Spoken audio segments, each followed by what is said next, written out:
Hello friends, आज हम लोग उष्मा रसायन के नियम के बारे में अध्ययन करेंगे। थर्मोकेमिस्ट्री। तो उष्मा रसायन मुख्यतः दो नियम होते हैं जो दोनों ही उष्मागतिकी के प्रथम नियम पर आधारित होते हैं। पहला इसमें है लावाइशियर तथा लाप्लास का नियम, लावाइशियर एंड लाप्लास लॉ। तो देखिए उष्मागतिकी का इसमें जो पहले नियम क्या था, उष्मागतिकी का पहला नियम ये कि किसी भी विलगित निकाय में उस पदार्थ की समस्त ऊर्जा क्या होती है, सदैव स्थिर रहती है। उसके उसके स्वरूप में भले परिवर्तन हो जाती है। उष्मागतिकी के प्रथम नियम पर दोनों नियम आधारित है, एक लावाइशियर लाप्लास का नियम और एक दूसरा है हेंस का नियम। हम पहले नियम को देखते हैं। तो इसके अंतर्गत देखिए किसी यौगिक को इसके तत्वों में विघटित करने के लिए आवश्यक उष्मा जो होती है यौगिक को इसके तत्वों से बनाने पर जो उत्सर्जित उष्मा के बराबर होती है। जैसे कि आप एग्जाम्पल के रूप में देखिए, कार्बन सॉलिड स्टेट में ऑक्सीजन गैस स्टेट में क्रिया करके दोनों CO2 गैस बनाए। तो यहाँ पे जो उत्सर्जित उष्मा है -94 किलो कैलोरी है, और जब CO2 गैस को हम पुनः इसमें कन्वर्ट किए तो यहाँ पे इतनी ऊर्जा अवशोषित हुई तो 94।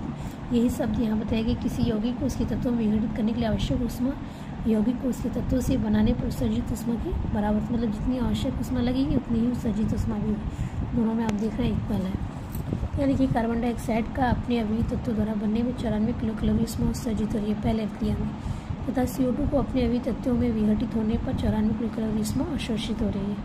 अतः लाप्लास के नियम की पुष्टि करता है। अब यहाँ हम देखते हैं दूसरा नियम, जिसको हम हेंस का नियम या हेंस का स्थिर उष्मा संकलन का नियम कहते हैं, Hess's law of constant heat summation. अब यहाँ देखिए हेंस ने 1840 में ऊर्जा की अविनाशिता सिद्धांत को आधार में रखकर स्थिर उष्मा संकलन का नियम दिया। कोई अक्रिया एक ही पद में पूर्ण हो या कई पदों में पूर्ण हो तो अक्रिया की एंथैल्पी जो होती है वो समान होती है। उन्होंने ये बताया हेंस वैज्ञानिक ने, और उन्होंने दूसरे शब्दों में ये बताया कि यदि एक ही रासायनिक परिवर्तन एक या अधिक बिंदुओं से एक या अधिक पदों में पूर्ण किया जाए तो पूर्ण परिवर्तन में उत्सर्जित और अवशोषित उष्मा समान होती है, चाहे परिवर्तन किसी भी विधि या द्वारा पूर्ण किया गया हो। फिर जैसे देखिए हमारा परिवर्तन A से Z में दो विधियों द्वारा किया जाता है। जैसे देखिए यहाँ से डायरेक्ट Q1 उष्मा देखिए, और यहाँ B से C से Z, Q1 Q2 Q3 इस तरह दिया गया। हेंस के नियम को पुष्टि की तो प्रथम विधि मतलब A से Z में Q1 उष्मा जो दिया गया, तो यहाँ पे देखिए A to Z plus Q1 उष्मा यहाँ, तो प्रथम विधि में A से Z तक परिवर्तन एक ही पद में, इसलिए उत्सर्जित उष्मा Q1 है।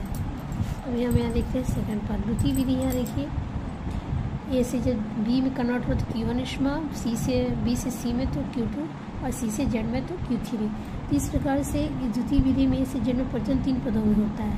प्रथम द्वितीय तृतीय पदों में उत्सर्जित उष्माएं जो है Q1 Q2 Q3 है। द्वितीय विधि में उत्सर्जित उष्मा जो है Q1 Q2 Q3 है। अतः हेंस के नियम से जो Q1 बराबर होगा Q2 के। अब यहाँ देखिए इस एग्जाम्पल के रूप में अगर देखिए तो कार्बन तथा ऑक्सीजन की क्रिया द्वारा CO2 गैस निम्न दो विधियों द्वारा बनता है। जैसे प्रथम विधि से कार्बन और ऑक्सीजन आपस में क्रिया करके एक ही पद में CO2 गैस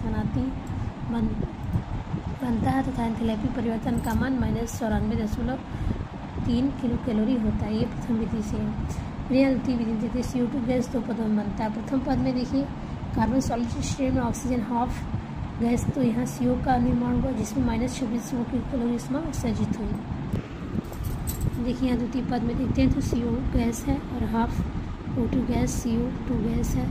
यहाँ देखिए डेल्टा H की जो वैल्यू -68.3 किलो कैलोरी है, और कुल एंथैल्पी परिवर्तन delta H equal to -26.0 plus -68.3 -94.3 kilo calorie है। तो दोनों विधियों द्वारा उत्सर्जित उष्माएं के मान क्या है, समान है। जैसे यहाँ पे आप देखिए, और जो पहले हमने निकाला उसमें दोनों पर समान है, जिसके हेंस के नियम की पुष्टि होती है। इस प्रकार से उष्मा रसायन के जो नियम थे, इस प्रकार से दो नियम थे, एक लावाइशियर का नियम, लाप्लास का नियम, या एक। तो इस प्रकार से अब हम हेंस के नियम का अनुप्रयोग देखते हैं, एप्लीकेशन ऑफ हेंसेस लॉ। तो देखिए हेंस का नियम जो है वो क्रिया उष्मा ज्ञात करने में, और दूसरा समान उष्मा ज्ञात करने में, तीसरा दहन उष्मा ज्ञात करने में, चौथा रूपांतरण उष्मा ज्ञात करने में, पाँचवा हाइड्रोजनीकरण उष्मा ज्ञात करने में। इस प्रकार से हेंस के नियम का हमने 5 अनुप्रयोग देखे, और ये चैप्टर इसी टॉपिक के साथ समाप्त होता है। अब हम इस चैप्टर में कुछ न्यूमेरिकल है उसको देखेंगे। आप लोग इसको सॉल्व करिएगा, जो नहीं आएगा कमेंट में करिएगा। तो आज यही तक, धन्यवाद।